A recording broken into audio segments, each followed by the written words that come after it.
Let's do a story time, and typically this is not what our content is about, but I want to just start by saying if there's one video that you watch of ours, please let it be this one. We have a lot of moms and daughters and young girls following us, and if I don't share this story, then I'm not doing right by any of you. And to be honest, I really haven't even had time to digest any of this, but when I say my daughter was this close to being part of what I feel like was human trafficking, I can't even describe to you the feeling that I feel as a mom, because it happened right in front of my eyes. And you hear about these stories all the time, and it's like they sound like just like horror, like true crime, just like stories that you would never ever think could happen to you. So last night we were actually in Indiana because we were visiting my family for the weekend for my birthday trip. It was our last night, and we decided to go to Nordstrom Rack. And this is the Nordstrom Rack. If you live in Indiana, it's the one on Keystone.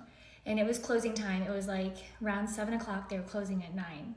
We decided to just stop and do last minute shopping before we leave for our trip. Ellie had my 4-year-old in the grocery cart, and then my 6-year-old was walking with her. I was doing some shopping within like 3 to 5 feet of her, and my husband was doing shopping in the men's section. So Ellie was with me in the women's section. I'd already finished our shopping, so we were just kind of waiting on my husband to finish. I see this man walking by her. He doesn't realize that I'm her mom and that I'm with her. He's talking on his phone, and I'm watching him follow her. I'm watching. I'm not saying anything. I'm not talking to her because I want to see what he is doing. He looks to be an Indian man. He's talking on his cell phone. I'm going to post a picture of his face because it's going to show up on my platform, and I hope that you guys continue to share his face until we find out who he is. So he's on his phone, he's following my daughter, he's following my kids around, and I hear his conversation on the phone, and he says, "How long until you can get here?" And in that moment, I literally coaches my body. In that moment, I knew he was up to no good. My intuition kept true, and I kept listening. And again, he's eye contacting her, and they're really close to me, but he's still watching her. And he's on the phone, "How long until you can get here?" He says, "Do you want me to FaceTime you?" And he says, "Hurry, hurry." He walks right past me, and I'm watching his every move. He gets on the phone with somebody. He's FaceTiming. He's holding his phone like this. Ellie's right over here getting into the checkout line, and he comes up right in front of me, and when he goes to her, I can see his phone. He is FaceTiming, and he is following her, and he is showing the person on FaceTime her and my other 2 small children. In that moment, the mother bear inside me, when I tell you, I went up to him directly, and I spoke as loud as I could because I wanted everyone in that store to hear me. Again, my husband was on the other side of the store. I wanted the workers, anyone around me, there was another little family with a small child, to know he was up to no good. And I went up to him directly, and I said, "You better put your phone away. You better stop following my children around, and you better leave this store." He says to me, "It's my mom, it's my mom." I said, "It's not your mom. Stop following my children around. You've been following my children around this entire store. I know what you're doing, and you better leave this store immediately." Just to validate my mom intuition, he was actually at the store the same exact time the night before, the closing shift, we're gonna call it, and he was there the same exact time. Did not buy one thing either of the nights. It was like his face was like a little child getting caught for stealing something. These men that do this and prey on young women and children are weak. They are weak. So when I was direct with him and called him out, his eyes, you could just see it, like he was caught. And he just kind of put his face down, and he was in dress clothes. He had like a green shirt on. You would never, he almost looked just like a smart IT guy, like really smart, and he looked like a businessman. He looked like a businessman, you guys. So as he walks away, he gives me one more turnaround. He turns around one more time, because again, he was really close to the exit because we were by the checkout line. He looks at me one more time, and I get close to him, and I have my phone out. It's not recording, but I'm gonna make him feel like it. And I get into his face, and I said, "Do you want me to record you? Do you want me to follow you around like you've been doing my children all night?" And then at that moment, he put his head down and he ran out that door. I immediately went and got my husband. They had security in the store. I told him I want to make a police report. He checked the footage. He said, "This guy looks suspicious." "Yes, I agree. You should make a police report." My husband calls the police to the store. I make a police report because I'm not going to let this guy get away with it. So if you live in Indiana or the surrounding area, anywhere as a mom with young children, these men are preying on you. It is real. It does happen. The fact that it happened right in front of my eyes and I watched the entire thing go down, there's definitely more to this story. I could keep going on because when we left the store and I made the police report, There is a white, like Dodge Ram, very back. What I believe was the guy he was on the phone with coming to pick up my daughter or my children. And that same guy went into the store right after, like during my police report, as I'm standing outside, he goes into the store. He stays at that store until closing time. I will do a part 2 because I want to share with you what I found, where this guy was going. It's very disturbing. It's very real. And it's everything that you hear and see in these crazy human trafficking stories. It's absolutely terrifying. So I'm definitely going to share that with you. And I will say, when I made my police report, the police officer did not take me seriously. He made me feel like it was just another thing. Since he didn't do anything criminally wrong, there's really not much he can do. He said it's what he calls a 1096. When I asked what a 1096 is, he said basically it's people with a mental disorder, and that this is kind of normal. I knew as a mom this guy was not having a mental disorder. It was not a mental breakdown. He fully knew what he was doing. He went in with the full intention of finding a girl or children, and his intentions were not good. I cannot tell you 100% what his intentions were, but I can tell you from what I've heard and my mom intuition, and I'm telling you it was to take my child, my daughter, or my little boys with her. My biggest ask to you guys is that you hear the story, you listen to this story, you take this seriously, and whether it's Target or Walmart or anywhere you go with your children, just in general, it's so easy to be distracted. And I am a true crime mom junkie. Talk to Ellie, she will tell you, like my mom will tell me every scenario, will give me ways to get out of situations. Like I'm constantly like reminding her that this stuff happens. And so I just want you guys to be very aware, especially young girls. Ellie goes to the mall, you guys go to the mall, she's 15, it's very normal to go shopping. You guys are driving now. Your mom will tell you this. If you don't listen to her, please listen to me. Please listen to me.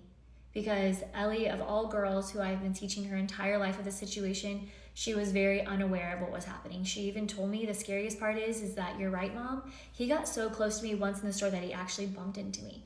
And she was so unaware of the situation, you guys. So please listen to the story, share the story, young girls, moms, anyone with little kids, please, this is who I'm trying to reach. It is very serious, and I hope you guys share the story, and I'm going to be tagging IMPD, which is the Indianapolis Police Department, so they start taking this more seriously and they actually look into this. I didn't think this story was going to be as scary as it was, but it definitely is, so let me just start. So this guy says that when he was younger, one of his distant aunts passed away. He says that he really didn't know her, but he could tell the big impact that her death made on the family. Since they all traveled into the town that she passed away at, they sent him to go and spend the night with his cousins. He explains how they weren't going to stay at the cousin's house, but at their cousin's grandmother's house. He had never met their grandmother until then, and he explains how she was really nice and even asked him to call her Mama Carmen. And no, it was not his grandmother. He was related to the uncle. The aunt was by law married, and his aunt, so it was the mom's mom, so not his grandmother, but his cousin's grandmother. I hope that makes sense. He explains that Mama Carmen's house was really big and it was made out of wood and it was so pretty, but he knew that there was just something off or weird about it. So when nighttime came, they directed him to this really big room in the house, and the older cousin said something to him that just like threw him off. Before walking out of the bedroom, his cousin tells him, hey, whatever you do, just don't respond to them. And he was like, what? What do you mean? And the cousin tells him, just don't respond to the voices. Don't respond to the thing that's gonna talk to you from under the bed. Bitch, if you think I was about to stay there, I'm gonna go wherever you're going after that, cause what the hell? However, he knew his cousins and how much they play around and all the pranks they've done on him in the past. So he was just like, ugh, this is another prank, so whatever, yeah, I won't listen to the voices. He also admits that when his cousins would stay at his house, he would also scare them, so obviously he just thought this was a joke. So he ends up falling asleep and then wakes up to a voice calling him by his name. Felipe. He thought he was dreaming, but as he opened his eyes, he could have sworn that he heard that last little Felipe. Not me giving myself goosebumps right now. So he's laying there very still, awake, and hears nothing. And as he's drifting off to sleep again, he hears that voice again. Felipe. This time, he recognized the voice calling him by name. It had been a very long time since he had heard that voice. It was almost like he had forgotten what that voice sounded like, and it was because it was his mom's voice, his mother who was no longer living. He immediately gets up and starts walking towards the door. He says he doesn't even want to look back. He doesn't even have the courage to look back and see what is underneath the bed, but he exits the room. However, when he finally makes it to the door where his cousins were sleeping, he said that he felt embarrassed. He thought to himself, if I go in there and tell them that I'm scared or tell them that I heard voices, they're never gonna let it go. I'm gonna have to hear this for the rest of my life, and he didn't want to deal with that. He said that it took him a minute to grow some courage, but he just turned around and went right back to the bedroom that he was sleeping in.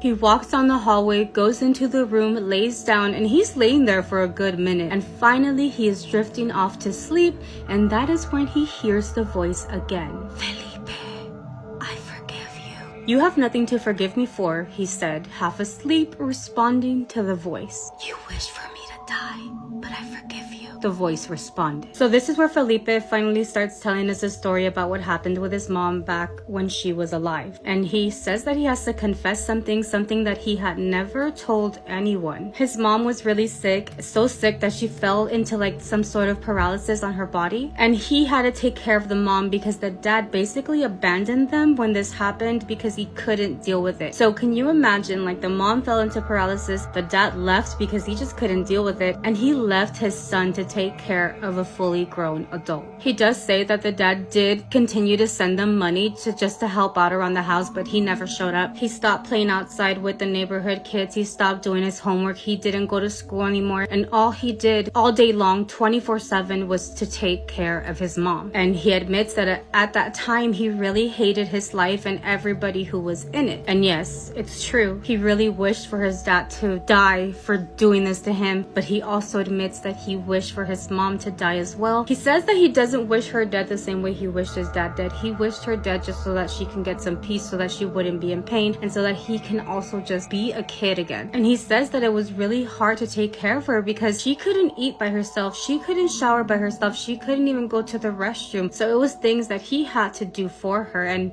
it was a lot. But that desire for his mom to die was something that he never told anyone, not a single soul. And this is in fact the very first time that he's writing this down for this podcast to share with the world. So we go back to the voice telling him that she forgives him for wishing her dead. He is more asleep than awake when he asks for forgiveness to the voice that sounds like his mom. He admits that he doesn't know if it was really his mom or what was underneath that bed, but because of what the voice said, he wanted to ask for forgiveness, and he actually put his hand down underneath the bed. He didn't know what he expected. He didn't know if he expected somebody to grab his hand, for someone to say that he's forgiven, but he put his hand down there and actually fell asleep with his hand just hanging there. After falling asleep, he was awoken by a weird sound, and when he opened his eyes, it's when he felt a sensation of something touching his hand. He explains how the hand felt really rough, and it was definitely coming from underneath that bed. At first, he thought he was dreaming, but no, this was definitely not a dream. He was definitely awake. So by this point, the hand was already grabbing at his chest, and he was terrified. He said his heart was beating so fast. However, his curiosity won over the fear that he was feeling. So he literally moved to the edge of the bed and looked to see what was coming out from underneath the bed. What he saw was this very long, gray, old-looking hand coming from underneath that bed. It was fucked up. It was scary. As he was looking at the hand, he could see his hand next to that other hand, so he knew he was awake, but he couldn't take in what he was seeing. It was a lot, and it was crazy. He said at that point, his body became very cold. He was very stiff, and he can still look at his hand and at the hand grabbing at it now, like they're trying to pull him down. And in that very moment, as he's being pulled down, the voice is saying, I forgive you. I forgive you. I forgive you. Over and over again. It was at this moment that voice completely changed. It didn't even sound like his mom's voice anymore, and it sounded like it was making fun of him. So now the voice was like mocking him, saying, do you forgive me? Do you forgive me? Like over and over. He said that the way the voice changed was like it was using his mom's voice, and then all of a sudden it was just not his mom at all. So like it was trying to trick him. For some reason, this reminds me of Leprechaun. Have you guys seen it? Where like his voice changes. That was all also the moment where he remembered what his cousin told him. If a voice is talking to you, do not respond. He wanted to take that advice, so he decided to stay quiet, but at that moment, it was too late. He had already talked back to the voice. Without knowing what to do, he said that he literally bit his mouth so that he wouldn't talk anymore, closed his eyes, and just stayed very still. He even tried to let go of the hand that was holding him, but the more he tried to let go of the hand, the more the hand was trying to pull him underneath the bed. Felipe, let me go. I'm getting scared. I can't do it. Felipe, let me go. Felipe, let me go. That's what the voice was telling him now. He finally understood that that was not his mom. That was not his mom's ghost. That was not his mom at all. It was actually the complete opposite of what his mom was. So he fought. He said that he fought for the longest time. He tried to hit. He tried to hold on to the bed. He was not about to let this thing drag him under. And he was successful because it finally let go of his hand from all the fighting that he was doing. And when that happened, he immediately turned to the side of the bed where the wall is, where that thing cannot reach him. He said that he sat there next to the wall on the bed, just waiting for a hand to come up and try to get him again. And it was the longest silence he had ever experienced. But that was also when the sun finally came out and he heard somebody in the kitchen. He literally jumped off the bed to the door into the kitchen, and it was Mama Carmen that was in there. He told Mama Carmen everything that had happened in the bedroom the entire night. He admits that she never interrupted him. She heard everything he had to say. When he finally finished telling her what happened, she just looked at him, smiled at him, and said, "You shouldn't give anything that much importance." That surely it was a hallucination or he was dreaming. That maybe it was because of him going to the cemetery and funerals because of that aunt that passed away that might have caused him to hallucinate or have these types of dreams. She also asked him not to pay attention or to listen to his cousins because they're little scaredy cats and they also love scaring people but were scared as well. She told Felipe that they used to sleep in that bedroom and then didn't want to sleep in that bedroom anymore, so maybe they made it up so that no one could sleep in there. Sorry, what? You're telling me that they've experienced this, but you're saying they made it up because what? She said that she believes that they made up this story so that they can move out of that bedroom and somebody else occupy the space that they were always scared to sleep in. He admits that he would have loved to believe her saying that they made this up, but how would they explain the voice? How could he explain the things that the voice was saying that only he knew? Now I'm curious as to what his cousins experienced in that room, because it's obvious that they've experienced something. He was like, there's no way that they could have pranked me with my mom's voice and saying things that I had never told anybody. So yeah, she doesn't want me to be scared, but I believe my cousins and I believe they experienced something in there. He also says that he's never gonna forget what that hand looked like. That was not a dream. That was not something that he dreamt of. He was awake and he was there. But man, I would not know what to do if that happened to me. What do you guys think? This is not a reason to ghost someone. I don't know what it is, but this girl said she was dating this guy and they were dating for 3 months. She met him on a dating app, but it was going well. They were exclusive, all that. They were living in Mount Shasta, California, which she said a lot of people there have weird beliefs, fringe beliefs into Lemurians and text energy, UFOs, things like that. And I'm not saying you're weird if you believe in these things. I'm just saying these are fringe beliefs. They're not widely accepted as truth, right? We all know I have some weird beliefs. Her ex, who she's calling Kay for this story, worked the graveyard shift, and he's already on kind of a weird sleep schedule because he works nights, and so they don't meet up as much as she would in a normal relationship because she works days, so they're just kind of on opposite schedules. And one of the things that they initially bonded about was their mutual respect for spirituality and different beliefs, but eventually Kay starts getting really into the idea of lucid dreaming and astral projection, and he starts wearing sleep masks and doing these guided meditations as he's falling asleep in order to induce these sleep paralysis or astral projection journeys. And he starts keeping a dream journal, which is very normal, just normal dream things. But then he starts talking to her about how he's having these encounters with what he calls the Hat Man, which is just this dark silhouette figure that wears a wide brim hat. He seems really excited the first time it happens, and he basically tells her, oh, I met this entity that's going to help me ascend and become better and all of these things. And she just kind of thinks he's making it up because he wants something to happen from these astral projection trips so bad. Then it progresses and he wants to talk about it all the time, and she's getting kind of annoyed because she's like, I'm into it, but I'm not that into it, Then it sounded like he was just trying to make up this horror fantasy for himself, and she humored him, but she really didn't believe it until the night she saw it too. About a month after he started talking about the Hat Man, she woke up in the middle of the night. It was one of the nights she was spending at his house when their schedules aligned, and she wakes up and she feels like someone's sitting on her chest, and at the end of the bed she sees this tall silhouette figure wearing a hat. She couldn't move, and she was hearing this buzzing in her ears, and she heard it breathing. Said even though it felt real, she realized she was having an episode of sleep paralysis, but then she heard it say, don't look in the water, and that snaps her awake. She sits up in bed, and Kay is sitting up in bed wide awake just looking at her. She said, oh my god, I had this horrible nightmare, and he's just smiling at her, and he's like, so you met him? Now she gets back to bed, but she said from that day, Kay started acting different. He started wearing these long black trench coats. You know, fashion's fashion, but then she said he would just watch her from random places in his apartment whenever she was over at his house. She would find him in the bathroom talking to himself in the dark. He started sleepwalking. Once found him outside, sitting in the middle of the lawn at like 2 in the morning when it was raining, just sitting there. Anytime she spent the night at Kay's house, she would have these horrible nightmares. So she's like, you know what, I need some space. Their schedules were a little bit misaligned anyway, so she tells him like, hey, I'm gonna take some time to myself. You know, we're not breaking up, but like, I just don't want to stay at your house for a little bit. 2 weeks go by, she's still texting him, but she's just not seeing him as much. And one day he just calls her and he's like, hey, I had another experience with the Hat Man last night. He told me I was chosen. She's like, I think you're taking this too far. And he's like, no, he only shows up to people who already want to know him, and he wants you to meet him too. He tells her, oh yeah, he liked your energy the night that you met him when you were in my room. And she's like, you know what, I think that this is bordering on delusion. I think you need to take a step back from this. It doesn't feel right to me. It doesn't make me feel good. And he's like, so you don't want to meet him? And she's like, no, I don't want anything to do with this. And he's like, okay, then I really do think we need a break. And she's like, cool.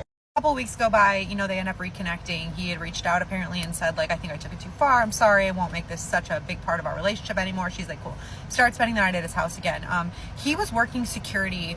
She said she didn't like tell me exactly what his job title was, but she said it was something with ground patrol around Shasta Lake where like really wealthy people live. So his shifts were usually 10 p.m. to like 4 or 5 in the morning. I guess there were a couple nights where she would stay over at his house when he was working, and he would come home and he would smell like smoke, even though his job had nothing to do with fire.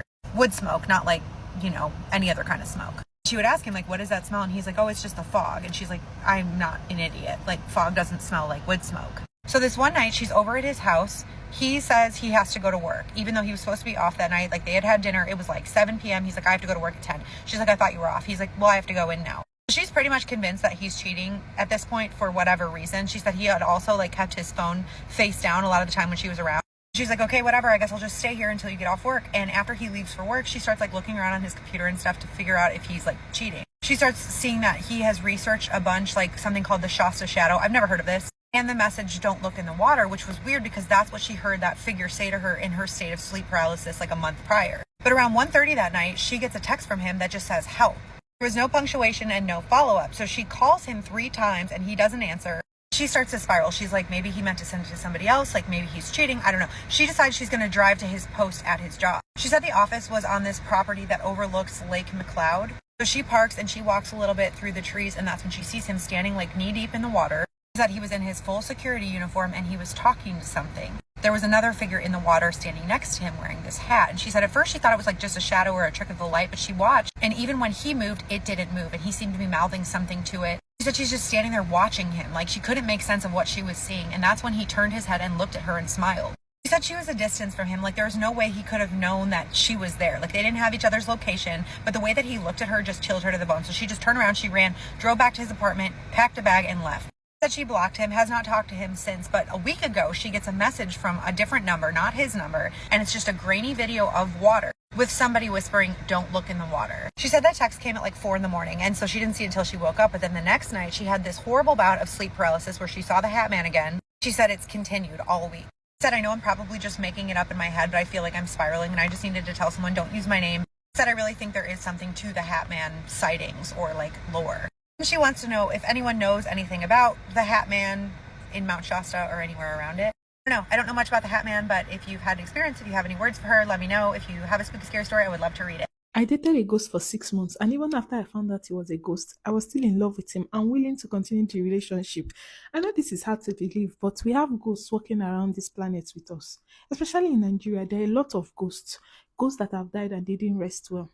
Well, let's call him Ebuka. Ebuka used to live in a very lonely street, and that was the street to my lesson. So every time I'm passing that street, you would either find nobody or just one person walking across that same road. So I always see Ebuka around. And at the time, I used to go for that, it was my jam lesson that period. So I used to go for that jam lesson around 6 and come back around 4. Within that period, that's when I'll always see Ebuka. Ebuka will be the first to say hi to me. Ebuka will be the last to say bye to me when I'm going back home. And that continued for a long time until eventually Ebuka told me he liked me. So, what was next? We started the relationship. To be honest, there were a lot of things about him that suggested that he was a ghost, But I wasn't even thinking in that direction. And again, my church, we don't believe in ghosts. We believe that once somebody dies, that's the end, nothing else. After my jam lesson, sometimes I will go to Ebuka's house. Ebuka did not have a single picture in his house. Ebuka never used to talk about any family or any friends. In fact, if me and Ebuka were walking on the road, I was the only one people were talking to. And sometimes I'm like, what is happening? Are these people blind? You know how girls will see you as another lady with a man, and later they come and gist you that, hey, what you they do? And that was like the age I was in. I was still in secondary school. Sometimes my neighbor will be on the road walking, and I'll see some of my classmates. None of them will look me in a suspicious manner. Nobody will come and say, Precious, what do they do with man? I used to even fear let my parents not see me with a man. He would always tell me, don't worry, don't worry, don't worry, don't worry. Nothing is happening, nothing is happening. Ebuka looked like someone in his early 30s then. I know, sounds like child abuse, but he looked like someone in his early 30s then. Ebuka never kissed me for one day. Ebuka never hugged me for one day. He would tell me that he does not want to take advantage of me, that he's waiting for me to clock 18 because I was around 17 and few months then. He never did any of that with me because he said he was waiting for me to clock 18. I never knew that he had reasons why he wasn't doing this. Ebuka did not used to snap any picture with me. And it's not like I had like a big phone. I was using a Nokia C3. That was like the phone raining that time, and my elder sister got it for me. So you know how with the small tiny screen, I would be excited to want to take pictures with my boyfriend, you know. Ebuka was nothing that he wasn't even of that life. Whenever I bring the phone, guy, let's take pictures, he'll run away. Do you understand? Ebuka was older. Ebuka did not used to go to work. Ebuka was very like when you enter Ebuka's house, it will be giving mortuary vibe, mortuary standard, very quiet. He didn't have a lot of things. Guys, I think I'm getting scared. He'll be making statements like, I came to this earth for a mission. I'm on a mission. I'm on a mission. I will soon go back. I say, you soon go back. Go back where? Go back where? Strange, strange statements. I'll soon go back. My work will soon be done. Things like that. I'm like, what do you mean by your work will soon be done? Ebuka was very, very mysterious.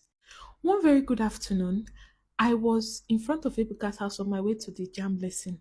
And guess who I saw coming back from work? My mother. I saw my mom approaching.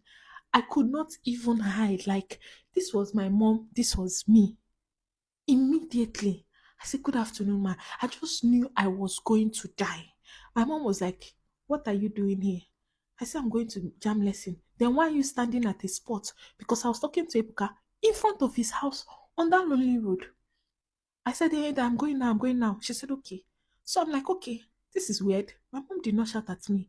I'm like, okay, maybe when I get home, I was already prepared for what will happen. She's going to tell my dad he was going to kill me. So I could not concentrate all through that lesson. When I got home, my mom did not say anything. I even had to now meet her. Mommy, hope you're not angry. Oh, I can explain. Oh, he's just my friend.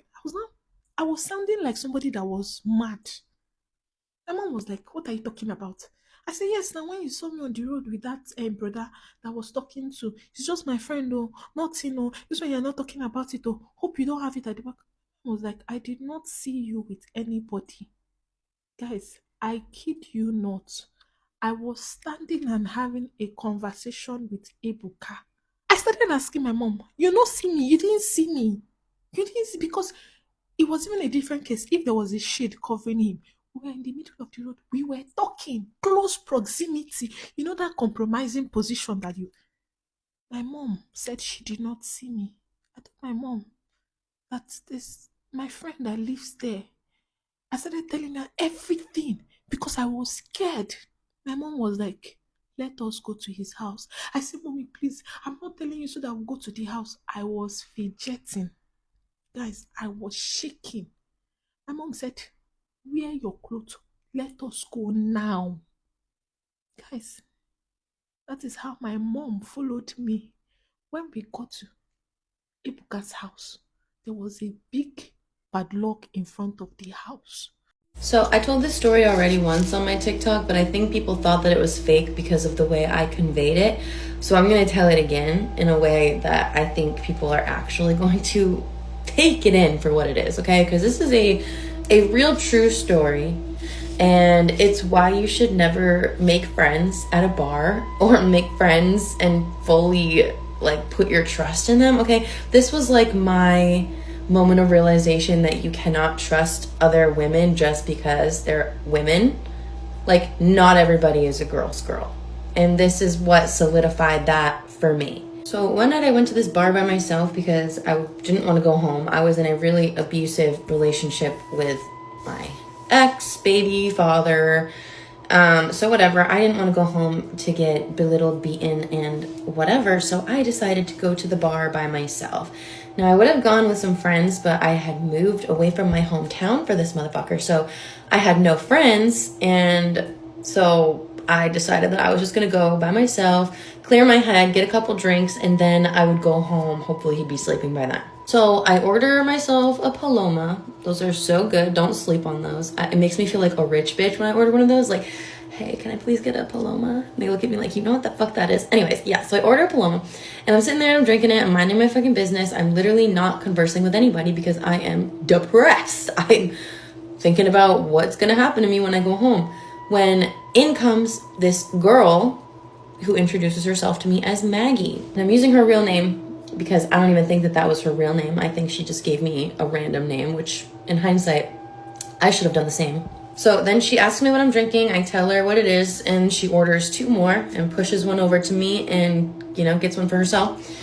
And then we just have like normal bar small talk. At the time, I thought that she was going to be like one of my friends, you know. I thought she was a safe person. I thought she was cool to hang out with, and that it would be like a good, you know, little dynamic to get me away from this abuse. Come to find out, I was wrong about that. Fast forward, the bar's closing and I'm drunk and I still don't want to go home because at that point, like, I know that that guy is still awake. I know that I'm going to go home and he's going to be like, you cheated on me, and then bop, bop, bop, bop. So couldn't do that.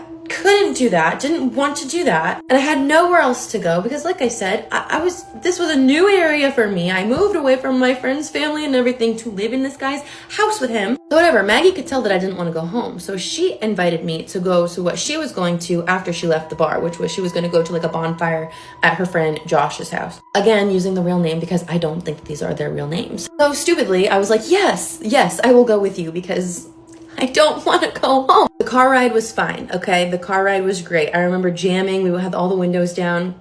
Honestly, I felt like I was riding in the car with my best friend. Like, it was those type of vibes. It was vibes. So then she starts driving down this like dirt road, which isn't, I'm thinking like, okay, this person probably lives on a dirt road. Like, we literally live out in the middle of nowhere. So I'm assuming that she knows where she's going. Okay, everything's fine. Then instead of pulling into like some kind of neighborhood or even like a driveway or anything like that, she pulls into a clearing, turns the car off, and then literally just turns to me. Like, she just turns to face me and she just stares at me.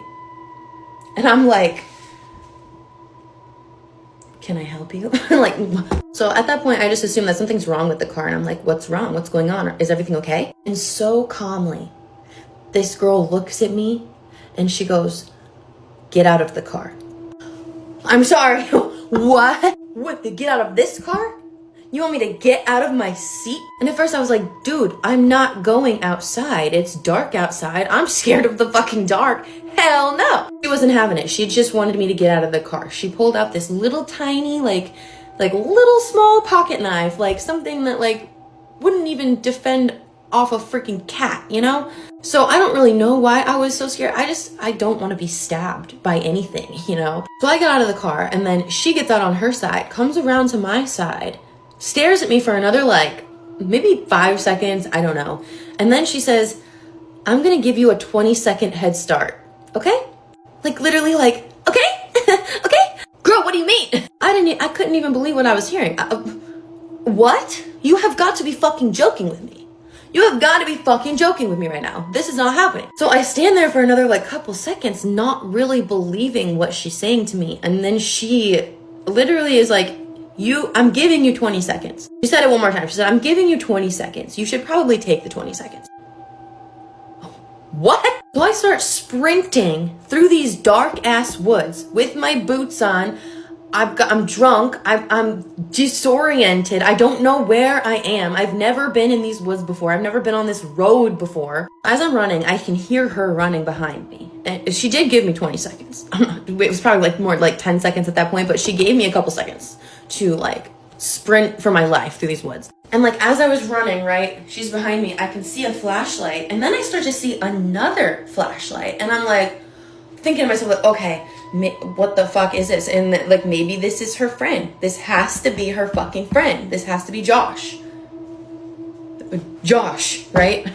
So I'm running for my life. They're following me. Both of them are following me. I don't have my flashlight on. I'm kind of far ahead of them, okay? Like I can only see their flashlight and barely hear their feet like pitter-pattering behind me. So I get to this river, okay? I don't want to cross the river because I know like I'm going to get stuck in this river. Like it's going too fast for me to cross in a timely fashion so that they're not going to get me. So I scope everything out as best as I can in the dark, and right to my left there's like this hollowed out log. And so I dive in there, like fucking literally like blink into this fucking hollowed out log. Don't know if there's an animal in there.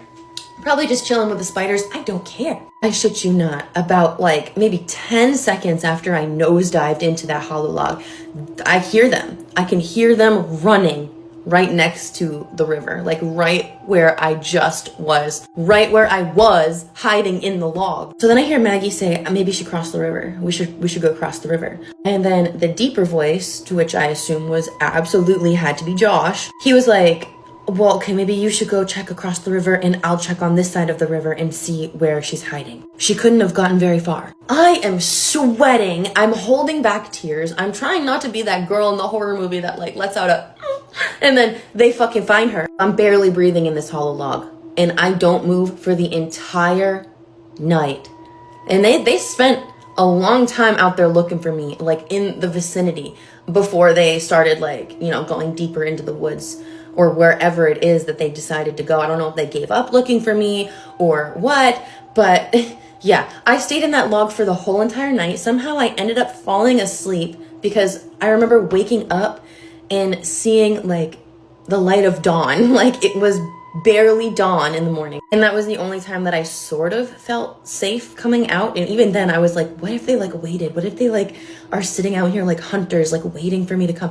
What is going on? Whole time I did have my phone with me, but there's no service out in the woods. There's no service out on the back roads where I live. So I was fucked. I had no way of communicating with anybody, and my fucking phone was like fully charged, dude. That being said, I did have means of calling somebody once I did get to a public road, and I did.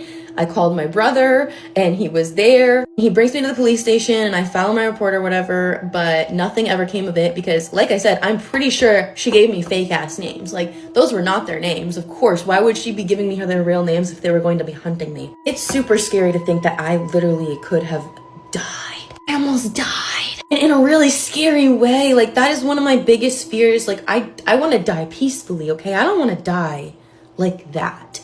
I barely made it away unscathed. I don't trust people you meet. I know that we're all like, you can never trust a man and you should more frequently be able to trust women, but you can't even trust the women. Girl, she was like my age. Time, like I was around 21, 22, maybe. Not everybody is a girl's girl and not everybody has good intentions. Like there are some conniving ass bitches out there. Wonder if they've done that to somebody before, or if I was like gonna be the first one or something like that and then I got away and then maybe they did that to somebody else. What the like, is that just like her game? Like she goes into bars and drinks with people and then invites them out and then goes and hunts them with her friend or boyfriend or husband or whoever the frig that guy was? I have no answers. I only have the story to tell. Moral of the story, don't trust anyone. I like to play a little game at home called Refrigerator Jenga, where I try to remove something from the very back without moving any of the items cluttered in front of it. And it's fun because if I win, I get my item and I feel proud of myself. And if I lose, I spend 40 minutes cleaning up marinara and broken glass off the floor. This guy, Andrew, emailed me and he was like, I saw your crazy roommate story. I have to tell you mine. When I read the details of this email, my jaw was on the floor. It's disgusting. You cannot make this stuff up. 5 or 6 years ago, Andrew moves out of his parents' house. He's getting his first apartment. He meets a guy on Craigslist and they move in together. He said he really needed to move out at that point in his life because he's one of 7 children. Money was tight, space was tight. So like he had no other options. So Mark is his Craigslist roommate. Mark is off the bat really quiet, really awkward, really shy. They actually don't end up talking much, but like it's not a bad roommate situation. Like Mark's pretty respectful. They greet each other when they pass each other, but like don't really have a friendship or a relationship. Andrew's living there for 5 months with no problems when things start to get weird. One night, Andrew's getting home and he gets a text from Mark saying that Mark is going to be out of the apartment tonight. So he doesn't think anything of it. He doesn't respond, leaves him on read, and he goes into his room, turns on his PC, puts on his headphones, and starts playing video games. And he's playing games for like an hour when he feels somebody touch his shoulder, and he jumps and turns around because he doesn't expect anyone to be there, and Mark's standing there. So Andrew jumps and he turns around and he's like, I'm sorry, like I didn't think you were going to be home tonight. You just scared me. And Mark's just like, why would I not be at home? I'm always home at night. And Andrew's like, well, you texted me that you weren't going to be here. And Mark's like, I don't know what you're talking about. So Andrew doesn't think anything of it because he thinks he just like read the text in a weird way, or maybe it was written in a weird way. And Mark goes to bed. And then an hour later, Andrew goes to bed. While he's asleep, he wakes up to the sound of something shattering in the kitchen. So he runs out. He thought that maybe Mark just broke a dish or something, but he sees Mark sitting on the floor in the kitchen, self-harming with pieces of a plate. So he starts screaming at Mark. He's like, what are you doing? And Mark just looks at him very calmly and he's like, what does it look like? Andrew's like freaking out. So he turns all the lights on. He's like trying to talk him out of it. Mark puts the plate down and basically just says like, I don't want to talk about it. Then he gets really mad at Andrew and he's like, you know what? Next time I'm just going to use a knife since all you care about is your dishes anyway. He gets up, he storms past Andrew, goes to his room and like slams the door. Andrew decided to text him to be like, are you okay? Like, do you want to talk anymore? And Mark just responds, yeah, like YEA, yeah. Andrew could barely sleep. The whole thing was extremely disturbing to him because Mark had never been rude, never been weird, never been aggressive. So he's just like totally out of pocket with what to do. He tries to talk to Mark again the next day and Mark is like dismissive of the whole thing and basically treats Andrew's concern like a joke. So Andrew decides that if he does anything else, he's going to call 911, but this time he's just going to respect Mark and say that he was having like a depressive or like manic episode. A week later, Andrew is studying at his desk. His door's open and he turns to look and he sees Mark standing at the doorway of his room. And his eyes are weird. They're like glazed over, not focused, but he can tell he's looking at him and his mouth's open. So Andrew's like, do you need anything? And Mark just like makes a wet smacking noise with his lips. So Andrew's talking to him and he's not acknowledging anything Andrew's saying. And he just keeps making this sound and like he's just standing there for like 15 minutes and Andrew's like getting really freaked out and really uncomfortable naturally. So Andrew gets up and like literally pushes him out of the doorway and closes the door. And Mark's just standing there like still making the noise.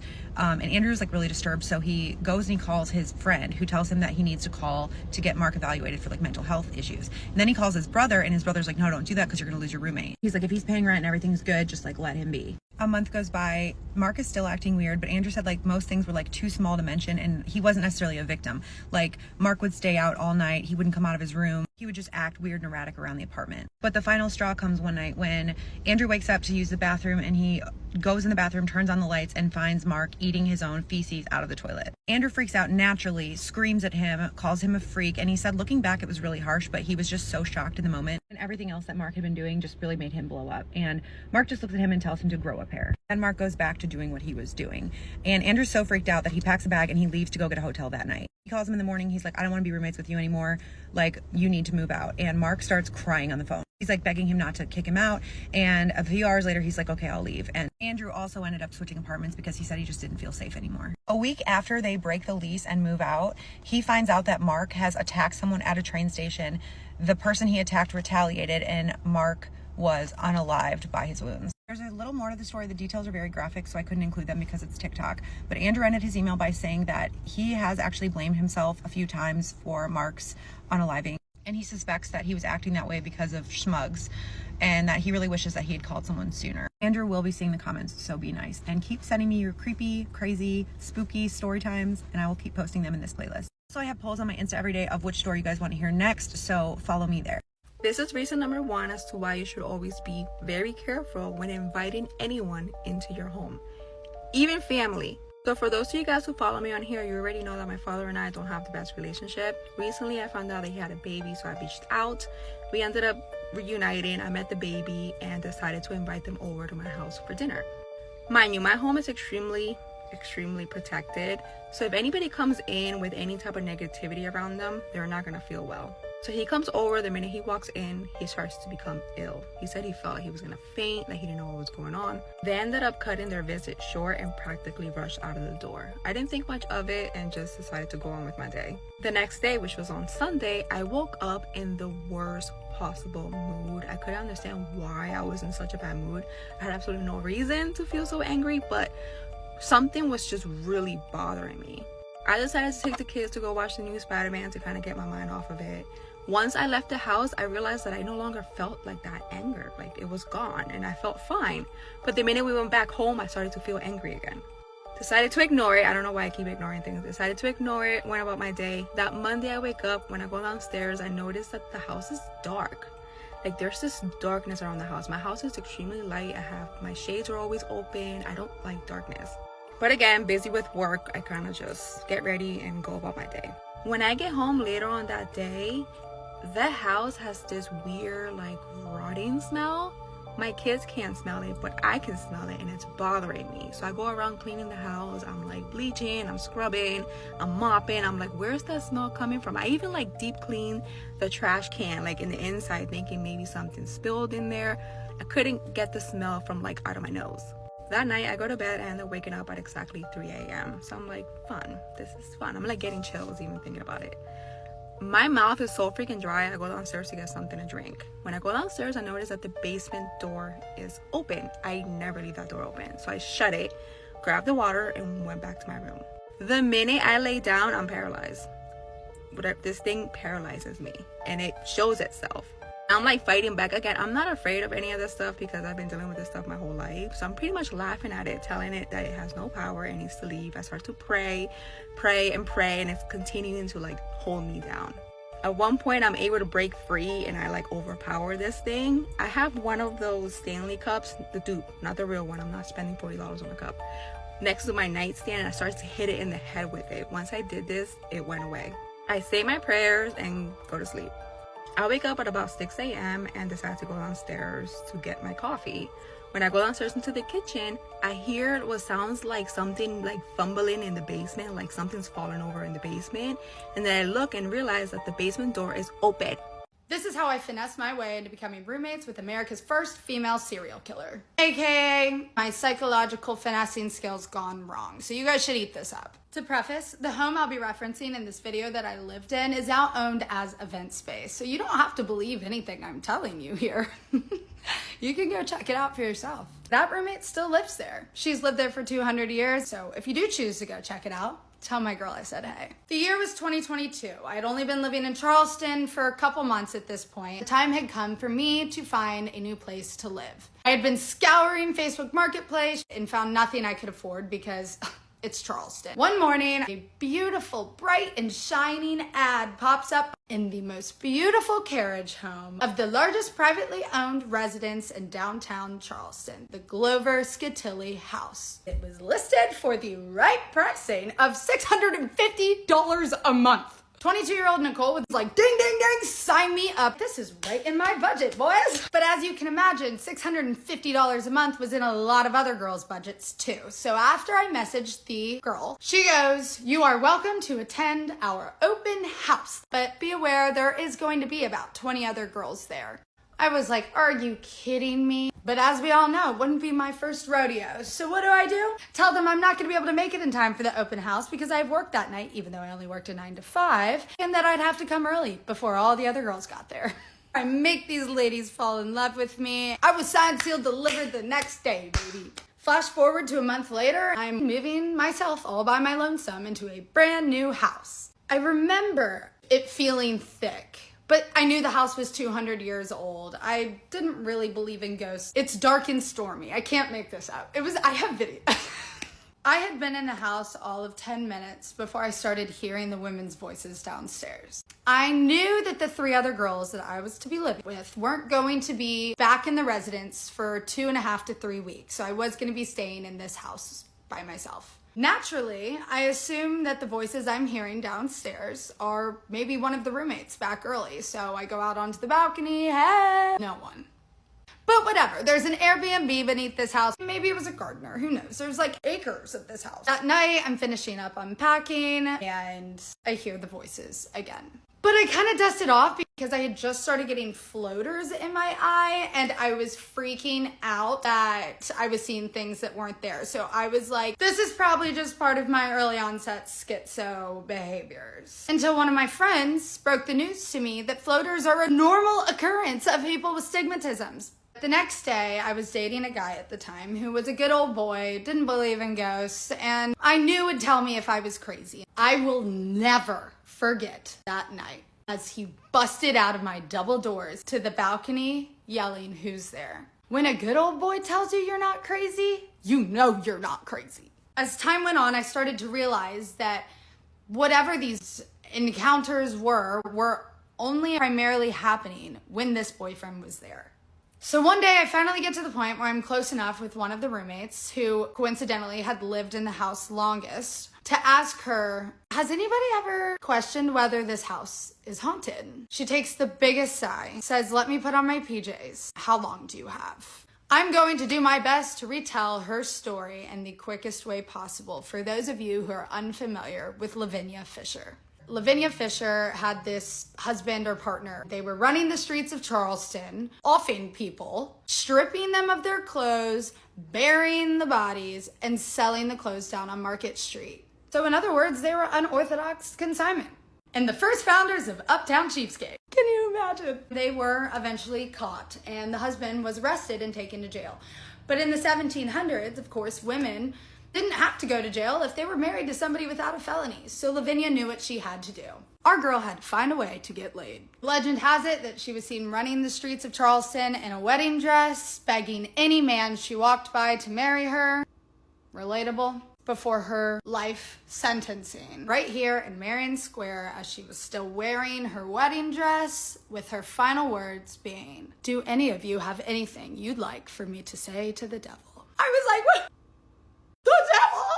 I don't know him, I don't want to know him. Nice to meet you too, sis. Why didn't we talk about this at the open house? So I'm like, let's clear some things up here. First of all, why would what about Levit? Why is she here? Because what's up with my room? Well, Glover or Scatilli were a doctor, and they would practice medical procedures on the women in the carriage home, aka my house. So they all hated men, but Lavinia especially. And their sleeping quarters were in my bedroom.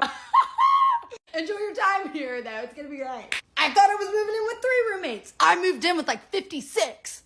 Come to find out, the girl that lived in my room had these same, if not worse, experiences, like voices in the shower. Burn it down, burn it down. Things get creepier. We get infested with fleas. Crows are flying into my bedroom, and it all is circulating around this boyfriend. It was one cold night in January. I got fed up, and I said, you know what? I think I want to break up with you. Was that our final moments together? No, of course not. But that night, I came home. I flopped down on my bed and I said, ladies, if there is any night y'all will let me sleep, please let it be tonight.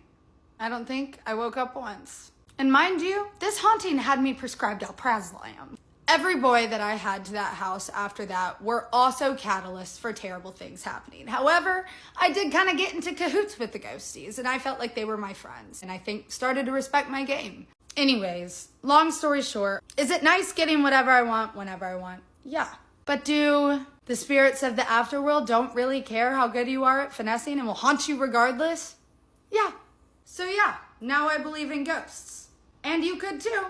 And this is not promotional for that house. I don't know what they're planning to do in there, but that is not their crib. It's theirs.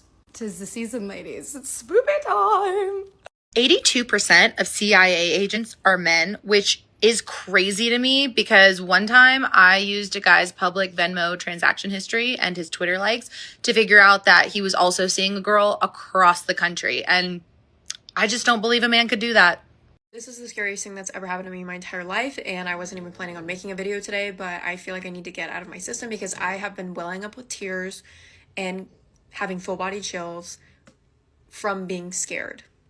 If you know me in real life, that never happens to me, so I feel like I just need to get out of my system.